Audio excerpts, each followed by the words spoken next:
Hey, my name is Lubin Noka. My name is Jeremina. And today Yel is going to ask me some questions. Yes. We've been in France for over a month now. Mm-hmm. Do you have a favorite course? A favorite course, I would say, for me, traditional analysis of special product is one of my favorites because it is very subjective. It is very subjective. You go deep in detail, you research a lot, and you find out a lot about the product. My product was Czech beer, which at first I felt kind of repulsed because I don't drink Czech beer myself. I don't have a lot of knowledge about it, and I was never that much interested in beer. Mm-hmm. But the more I worked on it, the more I was actually interested, and yeah, it helped me a lot to motivate myself to work on the project. What did you find interesting about Czech beer?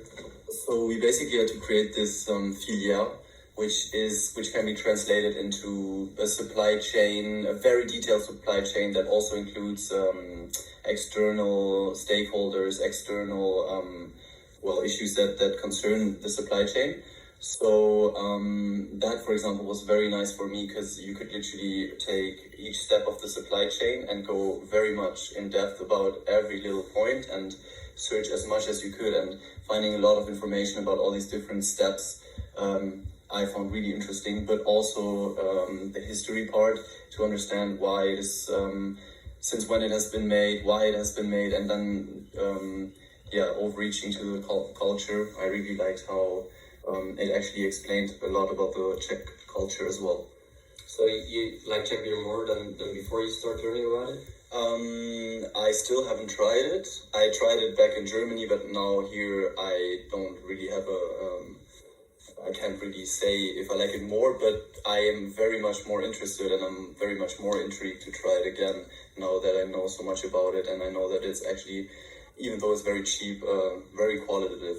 Yeah, no, I get that it's your favorite subject because you're combining food with research and... Yeah, usually the research part was not the part that I was most interested in, but as we also discussed previously in another conversation, I was able to use ChatGPT to also research about, let's say, associations that impact the supply chain.